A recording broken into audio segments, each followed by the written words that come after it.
Welcome to another episode of Opening Doors. Earl Bennett here. I'm always excited.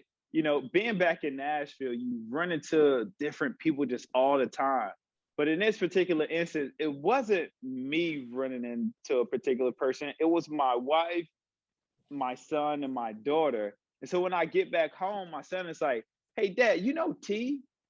I'm like, yeah. He goes, I met T today, and I'm like, how did you meet T today? Like what were you doing in Nashville to meet T Banks? And so obviously I had the opportunity to reach out to T, talk to him.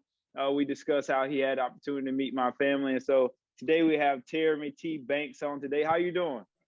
What's up, man? What's up? What's up? Welcome back home, baby. Man, I appreciate it, man. Thank you. I see you got the dad shirt on. So first, before we even get started, kind of explain to me a little bit about the shirt.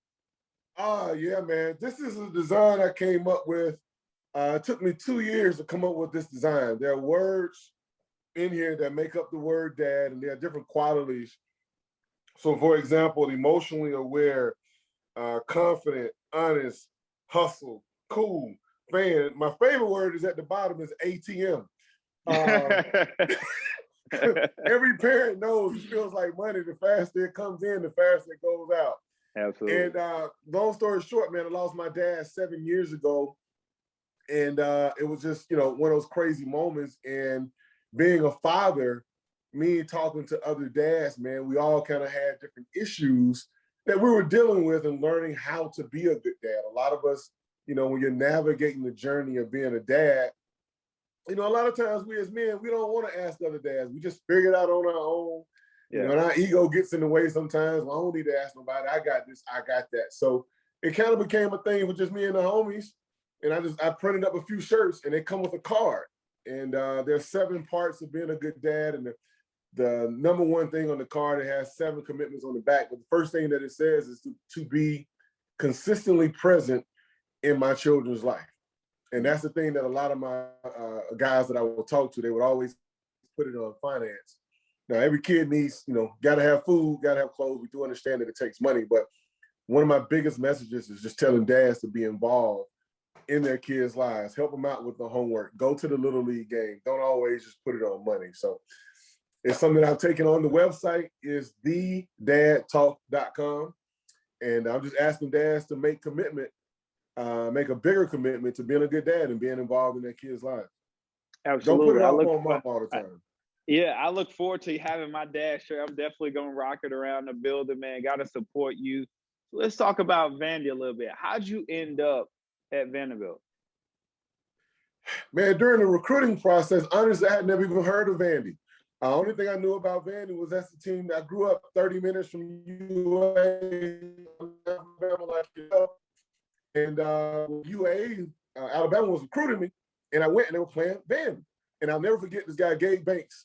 He's actually my frat brother now. We were at the game, and he missed the pass, bounced off his pass. Alabama took it all the way back. And I was like, man, if they make a couple plays, they can win. Well, that following year, when Vandy started recruiting me, I started looking more into the academic side. I graduated number 2 in my high school class. So academics was very important to my parents. And then the opportunity to play in the SEC. And then when I came up and actually saw the city of Nashville, and honestly, when I saw TSU, Fisk, Meharry, Belmont, I saw all the other colleges around, I just thought it would be a good fit for me. And it came up, man, and I wouldn't have traded it for the world. So you talk about watching Vandy play. We're Alabamians. Shout out to Bama. I always got to give love to the state. When we talk about Vanderbilt football, you talk about just making those plays, having those opportunities. What defines Vanderbilt for you in terms of football?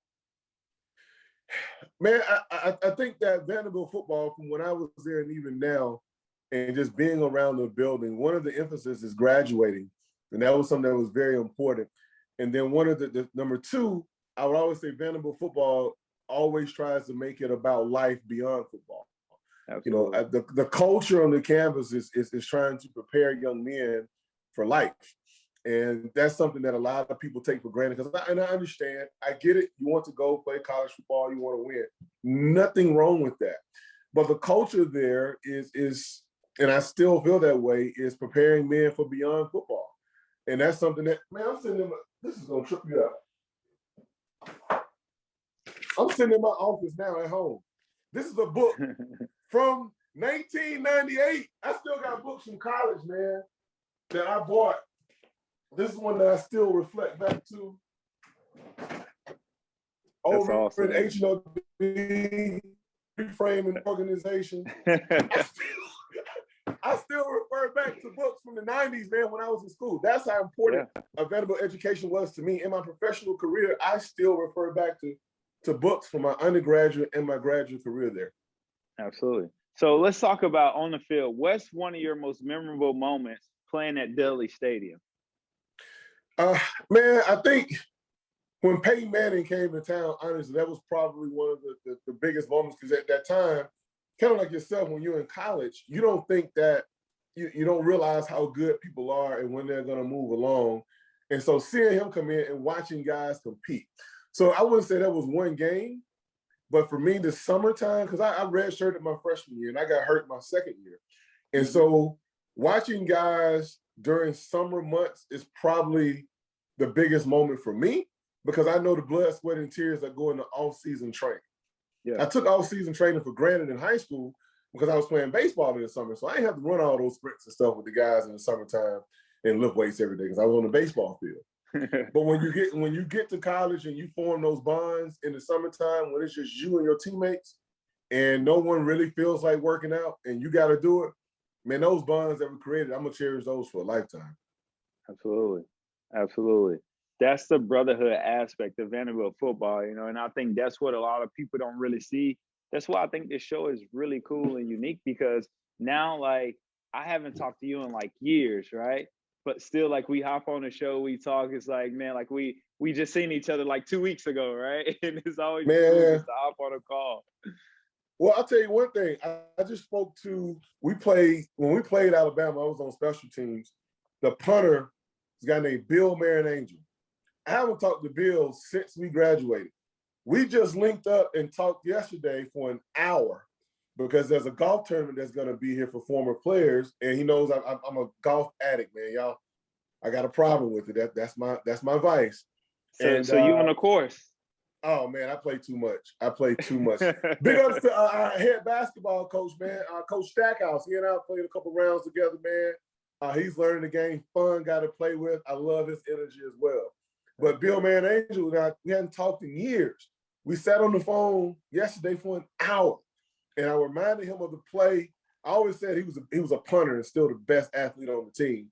But he took a punt back against Alabama. We did a fake punt, and he took it like 70 yards. And I showed my son the video. I said, yeah, I was supposed to be blocking, but I was running down the field with my hand up, yelling, go. Didn't block a soul, man. That's but great. That bond that you're talking about, that's what I love about Vanderbilt football. Absolutely. That bond is just, that brotherhood is just, I mean, it's so strong, man. And I love it. You know, I wouldn't trade it for anything in the world. So you showed me the books that you had. You still reading stuff from HOD courses. Can you name one class that like stand out to you that you were like, man, I'm excited that I took this course? Ooh, you went deep on that one. You know, honestly, Jenny Plass, PLAS was her last name. She did a class on diversity. And, you know, it's funny now when people talk about white privilege. This is in 98, and I'll never forget the day she came in, and the whole purpose was trying to make people break down race, and not just black and white, but understanding other cultures. And she was able to get us to talk about our experiences and our backgrounds, not beyond race and different cultures. And I would have to say that was probably the most, you know, probably one of the most influential classes I've ever taken in my life, because she helped people understand that you have to understand things from other people's perspective. So for example, like there was a white kid in one of the classes. He had never, from kindergarten through high school, had never been in a class with a black person. Grew up in an all-white neighborhood. So his perspective was, the only thing I know about black people is athletics, because I see you play sports, and rap. That was it. Yeah. So to hear me talk, he was like, man, and he didn't mean it in any offense at all. He said, man, you sound smart. I was like, what do you mean, black people can't be smart? Yeah. But she created a culture in the class where we could be honest and transparent without anyone being offended. And I think that is part of what's wrong with America today. No one can say anything without being offended.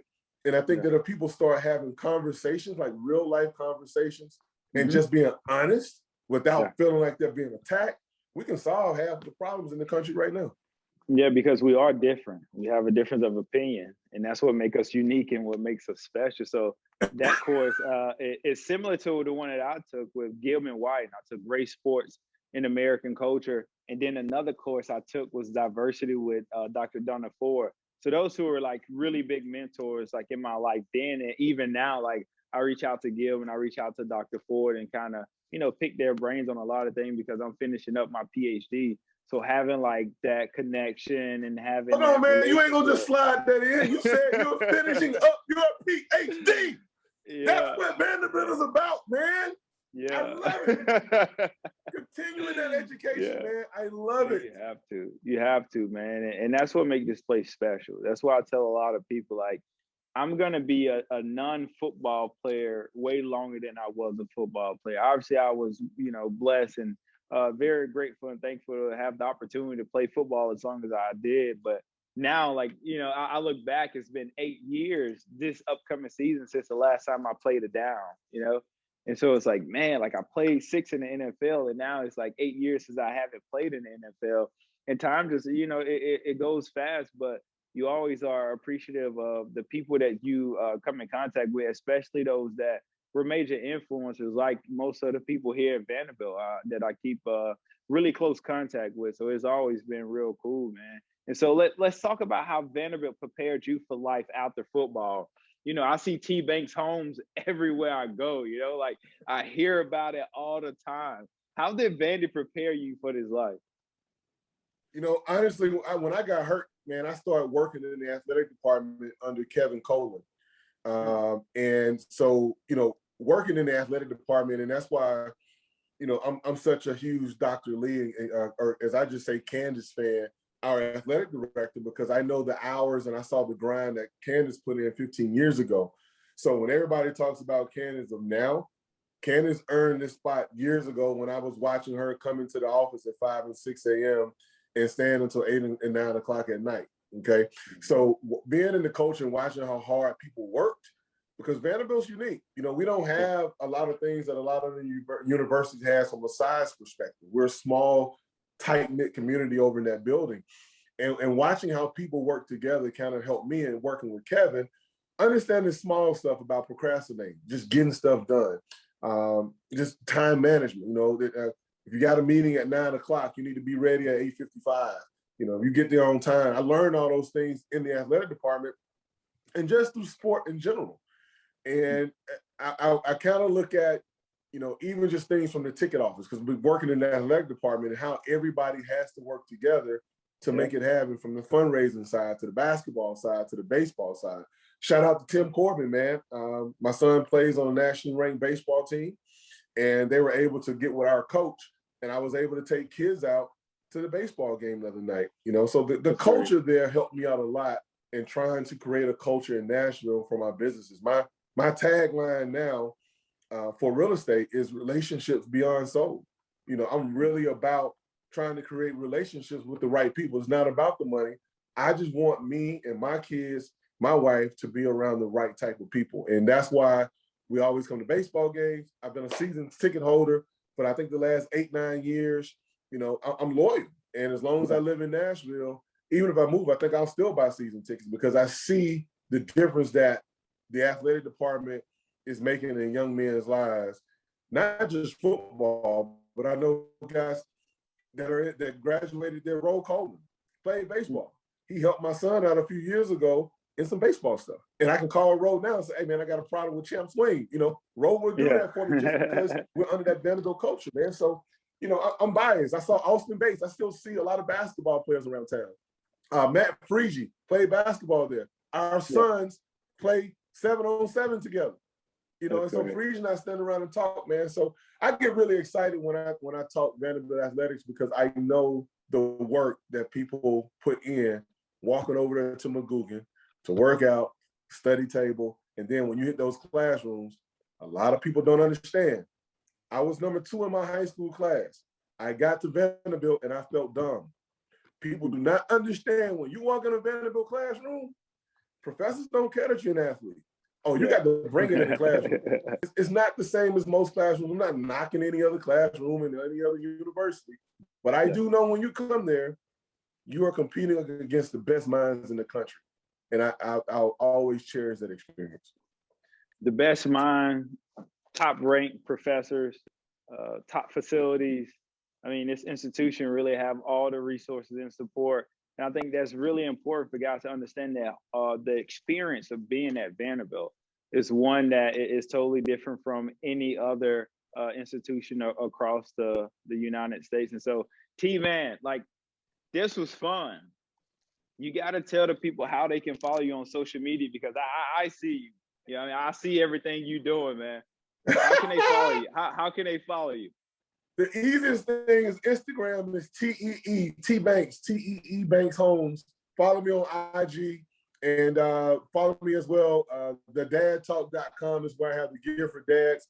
We just dropped the mom shirt, man, just because a lot of moms are like, well, how you going to give my husband a shirt, but you ain't got nothing for the moms? So we dropped them last week, man, and we printed up 500 shirts just to see how they were going to go. Same concept. Took me about 6 months to come up to interview some moms and give me words they thought made a great mom. And they sold out Mother's Day weekend, which we were not expecting. So I'm trying to figure out how to get inventory back in on that. But my website is also teebankshomes.com, just Tee Banks Homes. That's my real estate site, man. And I want before I get off, I want to tell you, I appreciate you for coming back, man. I really want to let Coach Lee know I appreciate the staff that he's created. I see what he's doing. And we as players, former players, man, the excitement hasn't been like this in a long time, man. So we appreciate the work that you guys are putting in. I'm also happy to have one of the current players that's going to start with me in June as one of my interns. So I'm just excited. I can't wait to see you guys on the field this fall. And so I can have my 11-year-old son out there with his black T-shirt on and his pom-poms. We geeked over here, man. Keep doing what y'all doing up there off West End. Absolutely. T, man, it's been a pleasure. Thanks for being on Opening Doors. Hey, I love you guys, man. Let's keep it going. Anchor down. Anchor down, baby.